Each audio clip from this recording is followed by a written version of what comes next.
So hello everybody, dear friends. My speech today is not going to be so much about what we believe in, because I think we agree on a lot of things already. It's going to be more about how we present it, how we summarize it, how best we structure ideas, and how best we sell them. So my career in this regard starts from a simple question, which I've been often asked. It's by other people. It's, why don't you like the state? I mean, what has the state done to you? What is really the center of your opposition to the state?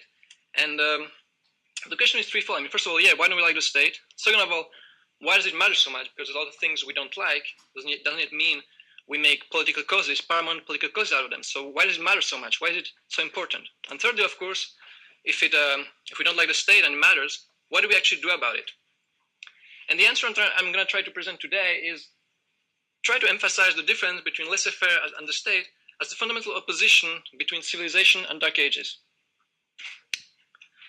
And I think we are all aware that our current societies are mixed economies, where you have partly the market, partly the state ruling things. And my point is that the part that is the free market, the part that is civilized, is due to the market, and the part that is still dark ages. And there's a lot of examples of how society still works like in the dark ages. It really is the legacy of the state. Let me give you a few examples. Let's start by dark ages classes. I mean, today we still have like in the Middle Ages, we still have people who are above the law, people who don't pay taxes, people that the law doesn't apply to them, people who are immune from prosecution. More generally, we have like this sort of nobility, like in the Middle Ages. We still have a clerical class, like in the Middle Ages, like people like state religions, religious people paid out of taxes in a lot of countries. We have a military class, which is people, the army, policemen, who are the only one allowed to carry weapons, even though private citizens might be as well trained, as well ready to, as well ready to carry weapons, but only the military class are actually allowed to do it. So another case in point is that even today we still have monarchies. I mean, in Europe we still have all the countries in red are still monarchies today in Europe. So really, well, in the 21st century, and yet we all still have all those monarchies of people proclaiming themselves kings. Why? How did this happen? I mean, have you ever wondered how does one become a king? Well, how do you suddenly put yourself a crown and say I'm going to rule over other people? Well, I like the story of the guy on the right, on the left, the Grimaldi family from Monaco. So basically, in the 13th century, this guy arrived at night in the castle. He disguised himself as a monk. The people that were supposed to guard the castle let him in as a monk, and so using this treachery, he got introduced into the castle, and then just basically killed everybody and proclaimed himself the new Prince of the Rock. So that's how he became the prince, and how this dynasty started. And now we have today all those proud people wearing uniforms and wearing crowns and proclaiming to be ruling over other people. What's their legitimacy? But beyond that, I mean, if you look all the other countries in blue, it's still the same story. I mean, even if they have democratic presidents, republics, it's still basically a group of people who pretend to be ruling over other people without any rational justification. Just, I don't know, a ballot box or being chosen by some people, but not necessarily the people they're going to rule over. So I think we have to understand that more generally, all kind of power, political power of some people over other people belongs to the Dark Ages. It's a completely passé institution that doesn't belong to a modern civilized age. And this is where our philosophy comes in. Laissez-faire, we see more generally that basically all the things that the state does would be considered crimes if they were done by private citizens. We have this huge inequality of the state on one hand and normal people on the other, where suddenly some people proclaim that just because they were elected or just because they wear a uniform, suddenly they have some power, some rights that they would not have if they were not appointed. And I think to us libertarians this doesn't make any sense. I mean, to us, all human beings have the same rights. And you cannot just get some rights just because some people choose you in a democratic process, or you kill some people in a monarchical process, or because you were appointed as a government official. So this is one of the most striking points of this huge difference between our philosophy of everybody has the same rights and the government philosophy of people being in different classes with different rights and different powers. My second example is Dark Ages feudalism versus laissez-faire freedom. I mean, in a lot of ways, we still have today this feudal model of people being considered as serfs attached to the land. Like you're supposed to be born in one country, get married there, work there, pay taxes there. And all the state institutions like public goods are supposed to be paid of taxes of residents. All of this is justified based on this idea that you don't move, that you don't travel around the world. And so, of course, things like immigration, depending on the context, are usually frowned upon or made illegal because it doesn't fit in the statist model of people being attached to the land and staying there and paying taxes there. Now, what happens with globalization and people being allowed to travel? Suddenly, you have all those people, you're working in one place, paying tax in another, living in one place. It all becomes mixed up, and states are completely at a loss. They don't know what to do anymore. We have all those issues with tax competition and people living in one country. So where do they pay taxes? What is the taxation based on? Citizenship or residency? They don't have any rational set of rules to apply to these cases because their model wasn't designed for this modern age of globalization. In contrast, our model of the free human being who travels, chooses services, is the model of civilization of the modern times, where basically you just travel, you pay whatever you use, you work wherever you want to work, you can work on one place, live in another. It doesn't make any sense. In our model of free market, capitalism, and globalization, it's perfectly fitted for this modernity. And my third point is Dark Ages barbarism versus laissez-faire civilization. It's really the fundamental difference between economical means and political means of obtaining things. The means of obtaining things voluntarily, through exchange, gift, trade, or through violence. And which leads us really to the one and only political question, which is in which case is it legitimate to use violence? And the state hasn't really provided any clear answer to that, whereas we libertarians, we have the non-aggression principle, the idea that you cannot use violence unless it's to defend against another aggression. And so we really have a clear-cut answer to that, and civilization in this regard has always depended on having clear-cut reasons, restrictions on the use of violence. And in this regard, we have given the answers, and we have provided this context where violence has to be curtailed and it allowing civilization, whereas the state basically sometimes throws a bunch of rules, then doesn't even respect them anymore. And basically all of this leads to chaos and barbarism and people just using violence to get whatever they want to get. So this was really basically the three fundamental points I see as a big difference between our model of civilization and laissez-faire versus the statist model which leads to Dark Ages. Now, why does it matter so much? Well, I'm just going to give one example, which is focused on one example. I'm sure other speakers are going to give you other examples of why this difference matters. So my case in point is growth, simple economic growth. So what is economic growth? I think economic growth is really essential for civilization because you cannot get above any kind of basic subsistence level without economic growth. So what does economic growth require? I think at least those three things, which is division of labor, a practical means of exchange like money, and the accumulation of capital. And all those three things basically have been historically destroyed by the state. And the division of labor, the state through taxing labor, through taxing transactions, through taxing any kind of monetary transactions, really pushing people more and more towards barter economy, trying to exchange things directly in order to avoid taxes. Money is becoming destroyed through inflation and through taxation of savings. So again, it's really losing its usefulness as a means either of storing value or transferring value, which of course is also bad for accumulation of capital, which is necessary for investment and growing entrepreneurship. So basically, through all of these things, the state has been destroying what makes civilization essential. And therefore, it's no wonder that we're starting to have today declining GDP in countries like Greece and maybe even France or other countries. Declining GDP. I mean,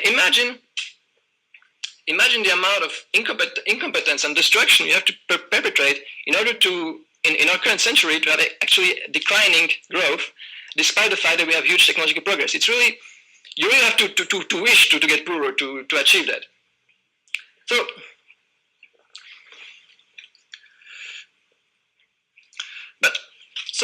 So growth is important because it allows us to have more money, more production, more wealth, but beyond that, it's also important because it allows us to have longer, healthier lives. Technological progress is, of course, in the real economics model, it's not exogenous, it's related to growth.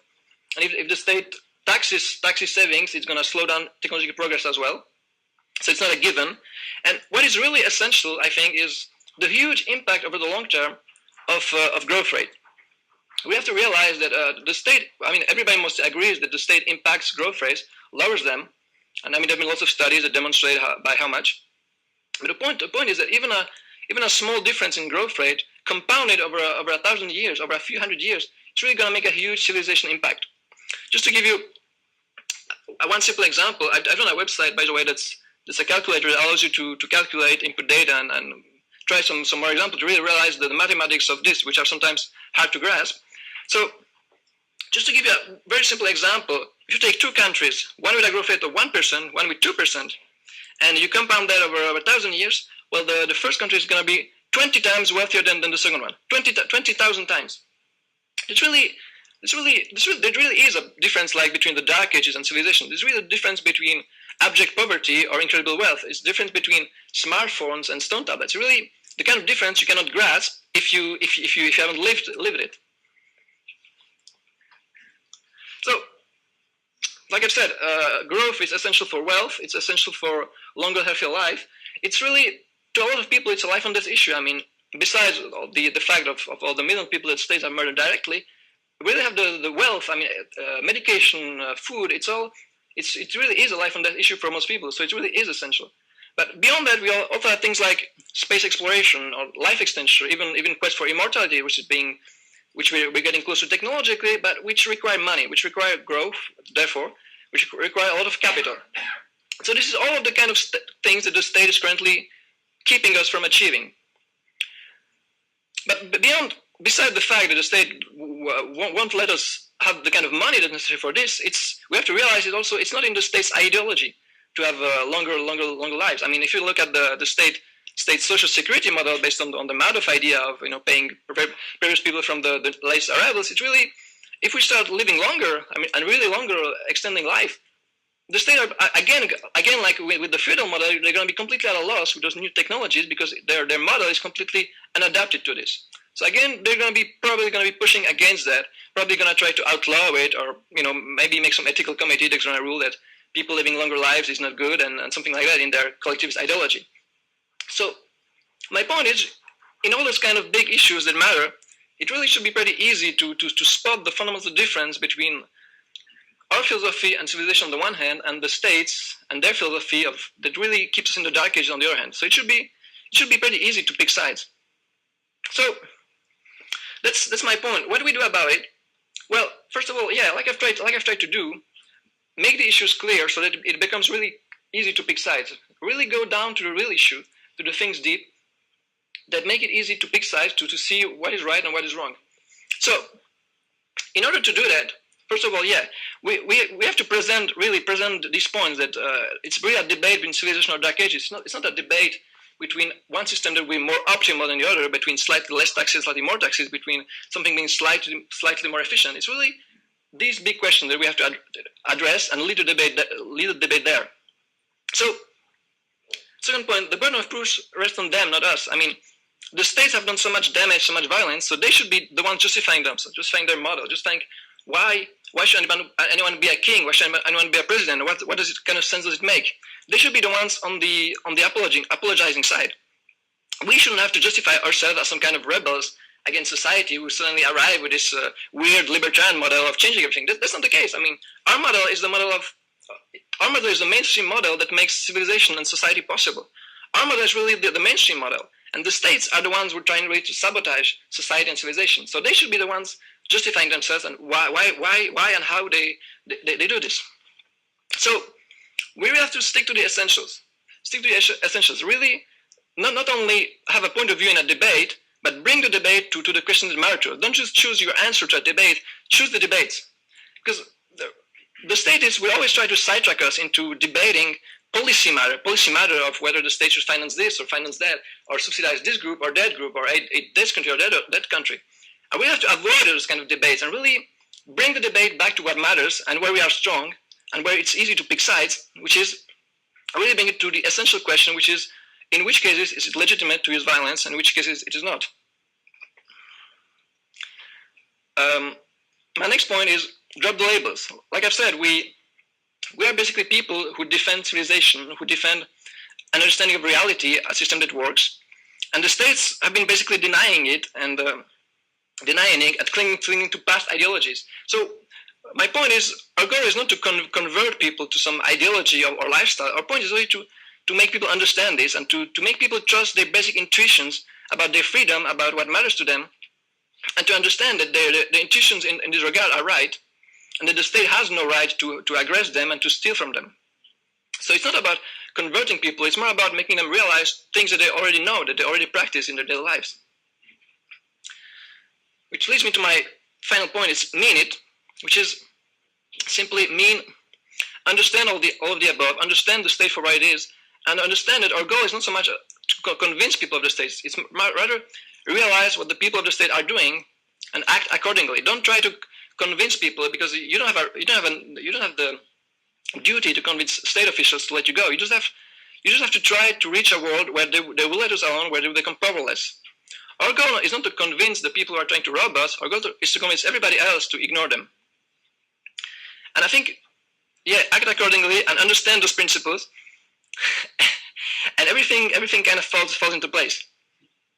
So, yeah, I'm just going to give you a few nice examples about what I mean by reframing, by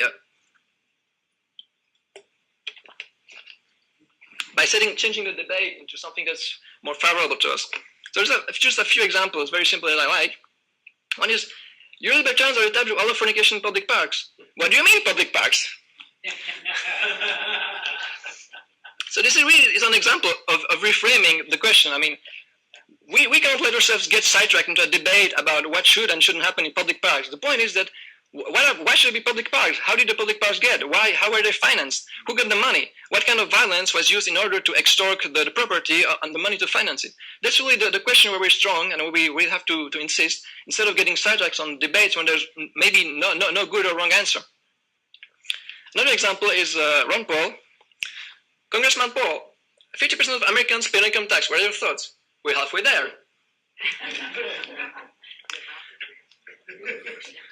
So the point again is we shouldn't care. We don't care about issues like tax equality or who pays tax, who doesn't. The issue is really the taxes themselves, like in the US, the income tax, which is unconstitutional, and things like that. We'll have to address the big issue. What is the justification of taxation? On what grounds do states tax us? Not get sidetracked into debates about who pays taxes and who's not, and what kind of deductions there should be, what kind of abasement, which kind of group is going to be privileged or not. And my third example is, a vote for bad is a vote for anarchy. A vote for bad is a vote for anarchy. So this was in an episode of The Simpsons. Bart was campaigning for school president, and his opponents started putting posters of a vote for bad is a vote for anarchy. Don't vote for him, it's going to be anarchy, it's going to be bad. And Bart and his supporters on the second said, yeah, you're right. A vote for bad is a vote for anarchy. That's what we do. So this is an example of just not apologizing for ideas, but simply, yeah, you're right. You know, you guys, this is what we do, and we shouldn't be apologizing. This is what we're fighting for. So in conclusion, reclaim your reality, reclaim your life. Don't let states define the frame of how things are to be perceived. Really live within, understand what the state is and what is the difference and what side we're on in this big debate between civilization and dark ages, and think from this frame, think from this canvas.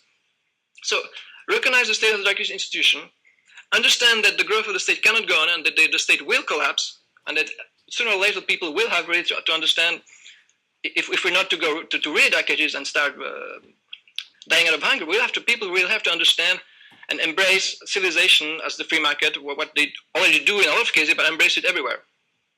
So trust your libertarian intuition, trust whenever you feel that something is wrong, whenever somebody tries to impose you questions you see as pointless, you're probably right. Just remember that maybe if your question doesn't make sense to you, it's because the question shouldn't be asked at all, and there's a much deeper issue at stake that hasn't been addressed, and you have to dig and get into this real issue.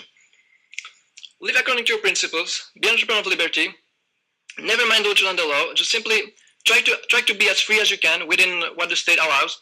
Never think you have a duty to obey the state, never think you have a duty never to convince them or to give them any kind of legitimacy or explanation. Just simply try to live your life, ignore them as much as you can, obey them if you must, but essentially live in your reality, not theirs. Thank you very much.